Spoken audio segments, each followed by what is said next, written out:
Shalom, kiranya perkenanannya menguatkan dan menghiburkan kita semua. Sejatinya, Kristen itu tidak bicara soal kegiatan rohani yang hanya tampak secara lahiriah. Karena kegiatan rohani dapat mengelabui siapapun, namun tidak dengan Tuhan. Kristen itu bukan langkah kaki yang rajin ke gedung gereja. Sebab gedung gereja tidak dapat menyaksikan ketulusan hatimu saat berada di dalamnya. Namun tidak dengan Tuhanmu. Dia tahu persis apa yang kita pikir dan lakukan saat berada di gedung gereja. Kristen sejati itu bukan harta yang dibagi untuk orang miskin dan yang berkekurangan. Sebab semua hal yang kita rasa kita punya sesungguhnya hanya titipan dari Tuhan Sang Pencipta. Membaginya kepada orang miskin hanyalah sebuah cara bagaimana kita mengembalikan apa yang menjadi milik Tuhan. Sejatinya Kristen itu bukan soal lagu dan musik rohani. Tuhan tak bisa disogok dengan kegiatan entertainment kita. Musik dan lagu rohani bukan inti penyembahan kita. Itu hanya sebuah alat dan sarana untuk mengungkapkan perasaan kita yang tidak sedikit tanpa pembuktian nyata dalam kehidupan keseharian kita. Musik dan lagu tidak mampu menggantikan posisi kita sebagai penyembah yang dikehendakinya. Sebab yang dikehendakinya dari penyembahan kita adalah menyembah Dia dalam roh dan kebenaran. Roh yang diperbaharui karena percaya kepada karya penyelamatan Kristus dan kebenaran dalam pembuktian setiap saat, bukan sebatas lirik dan genre musik yang menyentuh emosi kita semata. Dua ciri Kristen sejati. Yang pertama, mau dan bersedia pikul salib sampai kapanpun dan dalam situasi apapun. Salib hukumnya wajib bagi orang Kristen. Barang siapa tidak memikul salibnya dan mengikut aku, ia tidak layak bagiku. Matius 10 ayat 38. Salib yang identik dengan penderitaan menjadi ciri khas orang Kristen dan menyatu dengan hidup kita.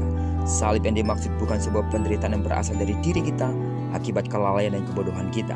Tapi salib yang dimaksud adalah perjuangan dari dalam diri untuk tetap melakukan firman Tuhan dengan setia dalam segala musim hidup kita.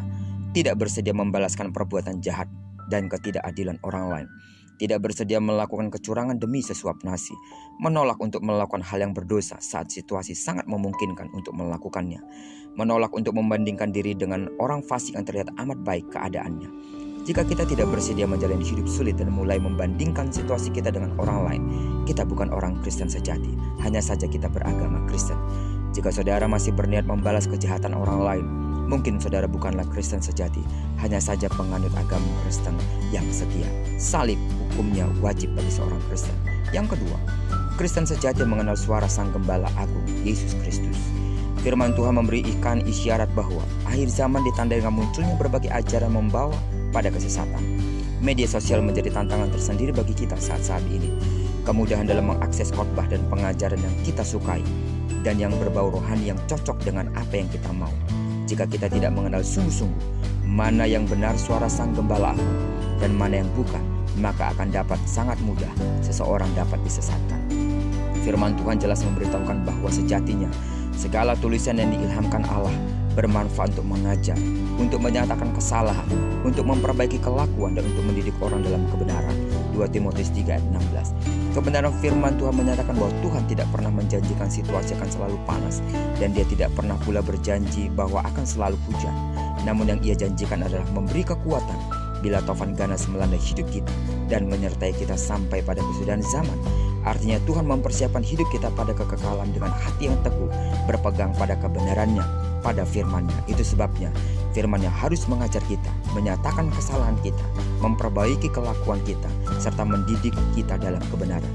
Jika berita itu hanya berita kemakmuran dan terhindar dari kekurangan, kesehatan dan terhindar dari rasa sakit, keindahan serta terhindar dari pergumulan, dan jaminan serta kenikmatan-kenikmatan daging lainnya, tanpa berita pembentukan karakter, pendewasaan rohani yang ditandai dengan perbaikan kelakuan, urungkan niatmu untuk mempercayai semua itu. Jangan terpukau dengan gemerlapnya berlian di tangan mereka. Jangan terpukau dengan rumah bak istana. Jangan terpukau dengan mobil yang harganya menerobos langit ketujuh. Terpukaulah pada pribadi yang mampu memberi dari kekurangannya, bukan dari kelebihannya. Terpukaulah pada pribadi yang tetap berseru pada nama Tuhan, walau tak ada alasan bagi mereka untuk tetap berharap pada kemahakuasaan Tuhan. Kekuatan ini hanya dapat dari kebenaran Sang Gembala Agung yang terus mengajar, menyatakan kesalahan, mendidik dan menuntunnya pada kebenaran. Jadi, kemampuan untuk membedakan suara Sang Gembala Agung Yesus Kristus dengan suara gembala upahan menjadi sebuah keharusan dan kriteria seorang Kristen sejati. Kiranya Tuhan terus mendapati kita sebagai pengikutnya yang sejati, yang tetap fokus pada hidup kekal yang dijanjikannya, dengan tekun memikul salib, mendengar dan melakukan dengan setia setiap firman-Nya. Tuhan Yesus memberkati kita semua. Shalom.